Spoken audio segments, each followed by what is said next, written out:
যোৱা ছেপ্টেম্বৰৰ 15 তাৰিখত যিটো থাৰ্ড গ্ৰেডৰ হায়াৰ ছেকেণ্ডেৰী লেভেলৰ এক্সাম হৈ গ'ল তাৰ OMR শ্বিটটো 27 তাৰিখৰ পৰা এভেইলেবল হোৱাৰ কথা। কিন্তু 27 তাৰিখত পে'মেণ্ট হৈছে, কিন্তু OMR শ্বিটটো ডাউনলোড হোৱা নাই। কিন্তু আজি ছেপ্টেম্বৰ মাহৰ 28 তাৰিখ, আজিৰ পৰা ডাউনলোড হৈ আছে OMR শ্বিটটো পে'মেণ্ট কৰাৰ পিছতেই। এই OMR শ্বিটটো যদি আপোনাৰ লাগে তেনেহ'লে কেনেকৈ ডাউনলোড কৰিব আহক চাওঁ। ফাৰ্ষ্ট গুগল অপেন কৰিব।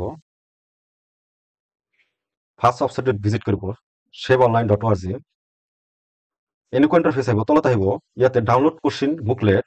ইয়াৰ পৰা যিটো ছেটত আপুনি এক্সাম দিছে কোশ্চিনটো ডাউনলোড কৰিব আৰু তলত এনচাৰ কিটো তলৰ পৰা ডাউনলোড কৰিব পাৰিব। আৰু এনচাৰ স্ক্ৰিপ্টটো ডাউনলোড কৰিব বিচাৰে তেনেহ'লে ইয়াতে লিখাৰত ক্লিক কৰিব। ইয়াতে OMR শ্বিট ক্লিক কৰাৰ পিছত তেনেকুৱা ইণ্টাৰফেচ আহিব। ইয়াতে এপ্লিকেশ্যন নম্বৰ আৰু পাছৱৰ্ড দিব।